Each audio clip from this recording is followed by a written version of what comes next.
Hey folks, welcome to verifiedinvesting.com. My name is Gareth Soloway, Chief Market Strategist here. Now, in today's video, we've got a deep dive into the charts of the S&P and the Nasdaq, looking at the bigger, broader market, massive sell-off we saw on Friday. We saw the Nasdaq falling nearly 4%.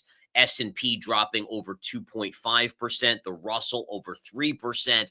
It was a bloodbath. And now if you look back at what I showed you guys in previous videos, there was a trigger, and I gave it to you based on a trend line break, and that has now enveloped and caused the sell-off, right? So what are we seeing here? We're seeing the market's obviously worried about the AI trade. We knew this was a bubble. I've been telling you guys it's a bubble for quite some time. We didn't know when it would break or bust, but the Broadcom earnings really put a hole in that bubble, and it's deflating as we speak. Now, listen, it's not over, right? So you will get massive bounces. Everyone has been programmed to buy the dip, right? We know this, the V-shaped recoveries. So you will get major bounces, but I want to show you how you know if the market is putting in a major pivot top, a cycle top, or if it's just a pullback right now before another move to all-time highs. All right, let's dive right in. This was the line, right? We've been watching this whole last week, and I said to you guys, notice how you take your low from March 30th, 2026 through the pivot lows right through here. We then went away from it. We came back, touched it again, went away, touched it, broke. That was the trigger, okay? And you could see that based on technical analysis because all of these candles hammered on it and then didn't break. We came back, hit it again, and then eventually it broke to the downside, all right? That was very, very important in terms of the charting. Once we broke that, the floodgates opened, okay? And again, the floodgates opening is not a signal that we're going to have a market crash. Please understand, crashes generally don't occur at market tops. It's because you have too many people programmed to buy the dips. Crashes actually usually occur at the lows or if there's an external shock. Now, you could say, is oil an external shock? Yes, but not to the extent yet. We still saw the jobs growth numbers on Friday coming in very, very strong. But you combine a 10-year yield above 4.5%, which I said is the break point. That's where if it's above 4.5%, markets are going to go down. If it's below, markets are okay with it. All right, that combined with the Broadcom news where they didn't raise guidance and they missed on revenue by just a fraction, that was the beginning of doubt. And there was so much overweight in the semiconductors. And just to put this in perspective, the hedge funds, all right, so all the hedge funds, they had the least amount of cash on the sidelines. They were the most overweight in these semiconductors. You throw retail into that mix, and they're overweight to the nth degree. It was basically a train wreck waiting to happen. The train was already coming off the tracks. It was just a matter of what was going to trigger the absolute, fall off. And that's what we saw. All right, now we're getting into the nitty-gritty. What are we looking for here, guys? Okay, so number one, we've broken this trend line. Now, this could just be a pullback where we go like this, right? And that's very, very possible. But what I'm looking for is, do we make a lower low? And so what we can see is the market kind of went up here, then we went sideways, then we went up, then we had a little bit of a pullback, then we went up again, now a bigger pullback. Notice flat, small pullback, sharper pullback. So that's number one. Number two is you want to watch this one pullback low right here. This one here, basically at 73.35. All right, my guess is on Monday we may test that level. The question I'm going to be watching for, does it pierce the level? If it pierces the level, it will then make a lower low. You'll have a low and a lower low. And if we start to get lower lows, that starts to raise the probability that this is a major top in the markets, not just a small top or a pullback like we saw here, or even kind of right in here where we went sideways. All right. And if you look back here, right, so you can see markets kind of topped. But really here, if we go back to the rally from 2025 in April, which was the tariff sell-off low, high, higher low. Higher high, higher low, higher high, higher low, higher high, higher low, all the way up here. Right here, we made our first signal of a lower high, and that told us that essentially, if we look at this, that was essentially putting in the market top, right? We got the lower, here's low, lower low. And again, it still stayed relatively strong, but then we had the bigger sell-off here, And really, we did get a lower low there, but obviously we've taken out the highs since. But little things like this make a difference. A lot of people overlook it. Most retail, I'd say 99.9% of retail out there doesn't even think about this stuff. And I bring it to your attention because as someone who's worked with and been in the institutional game, I've kind of I listen, I've advised hedge funds. I've run them. I mean like this at this point, these are the small triggers that a good manager is going to look for to decipher what the odds are. Now, again, as I always say, it's all probability, but these are breadcrumbs that increase the probability. So that'll be what I'm watching for coming on Monday. Do we make a lower low? If we do, you know where we're going to go? Remember my old parallel that was an absolute amazing, amazing parallel going back to the COVID lows? It was this right here, this line, and then we have this one, which took us up to these highs right here. That is going to become support now. And so again, people say, oh, well, what about that old parallel? Well, it absolutely comes into place. Every former major level of support or resistance, when it's finally broken, so support breaks to the downside or resistance breaks to the upside, that line doesn't just vanish. It now reverses into either support or resistance, the opposite, right? So if it was support, it becomes resistance. If it was resistance, it becomes support.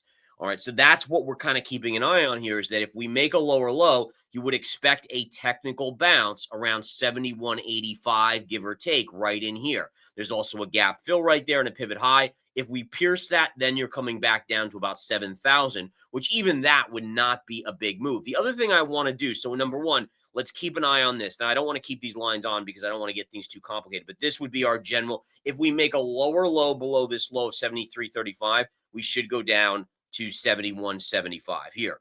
All right. If that breaks, then obviously down to 7,000, which will be epic support, but this should give us some sort of bounce here. Now, one of the things I like to do is I like to overlay my Fibonacci. So what we do is we take our low here, and I selected my Fib tool right from in here, Fibonacci, if you're learning how to use charts.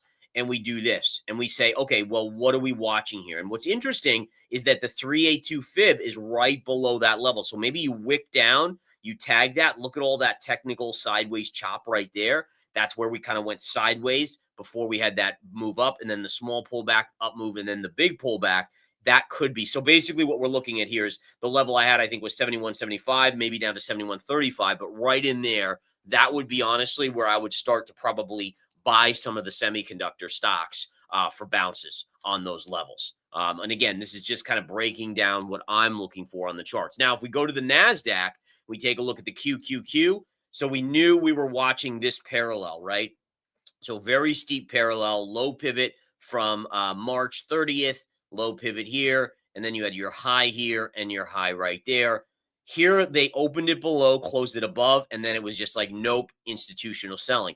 Now, same thing. I'm going to be watching this low here around 696 on the QQQ. Now, I switched over to the ETF here. This is the QQQ ETF, which tracks the Nasdaq 100.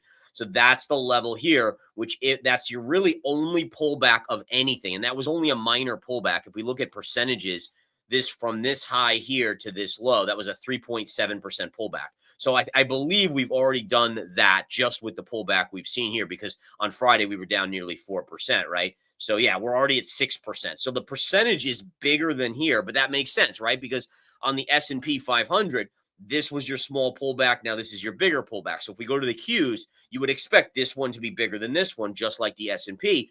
Now the question is, do we take out this low here? That then triggers this as a potential major top. Okay, so these are the things we're watching. I also want to throw on your bigger time frames. So we want to go to our weekly chart, and this is something that I'm paying attention to. Anytime you have this extension move and you get a weekly close below the low of the prior week, that can also signal a top. You can't have a topping tail here, but if we go to our monthly chart as well, same sort of thing. Do we come down by the end of the month and potentially come all the way back down and erase this to the downside? Now, the semiconductors. So number one, there were breadcrumbs. What were the breadcrumbs? Well, you can't deny, and I said this, folks. I said, if you go back a week or two in videos, we talked about NVIDIA, how NVIDIA was at all-time highs, and then all of a sudden it started to get weak. All right, we started to see these second-tier level. Like what was driving the semiconductors was Jensen Huang saying, oh my goodness, there might be and Marvell Tech, MRVL might be $1 trillion. I mean, you went from like, okay, here's this new amazing technology to like, oh, let's speculate, let's guess. Like those are signals that number one, they're trying to keep the markets up for liquidity purposes, extra liquidity, but also just like, okay, this is getting on thin ice now. It's coming, you're seeing the drive of the semis as a whole. Nvidia already lost its luster, and now you're seeing it drive on people saying, "Oh, this is going to be the next big thing," right? And I'm not discounting Jensen Huang. He's an amazing individual and he's done amazing things.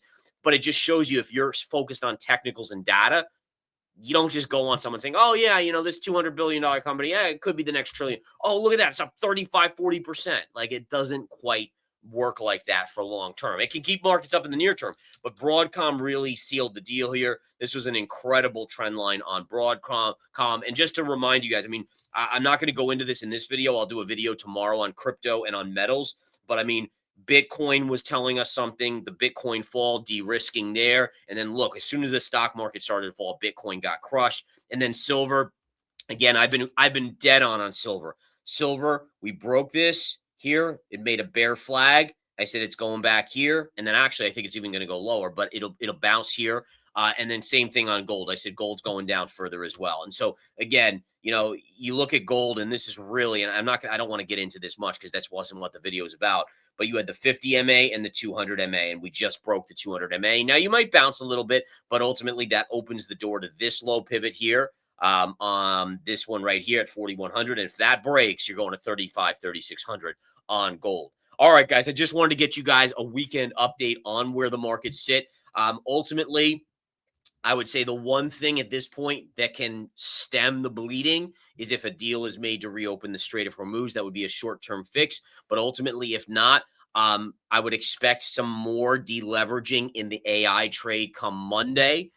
Maybe Monday it flushes and they get a bounce. At some point, some of these will. I mean, some of these were down like 15, 16% on Friday, and they're off already their all-time highs of like 20%. So there will be, this is where I start looking for Fibonacci levels on some of the semiconductors to potentially be buys. Remember, I'm neither a bull or a bear. I just call it the way the charts are telling me the probabilities are, and that's the essence of it. All right, I will keep you guys posted as always. Don't forget, guys, if you're interested, I'm going to drop a members-only video later, but you can sign up right here on YouTube for my premium YouTube. It's only $10 a month. I'm going to be doing now, as I get more and more members, at least one video, premium member video exclusive to members here. Plus you get other perks as well. So you can sign up right here on this YouTube. I don't have a Telegram group. I don't have a Patreon. I don't have a Discord. I don't any of that. The only other thing I have is verifiedinvesting.com, where I have my premium memberships that are more expensive, but then you actually see the trades, you get the exact entries, exits, you see the portfolio and all that stuff. All right, have a great rest of your day, guys. Thanks again for coming out and spending time with me and your kind words. I'll talk to you soon. Take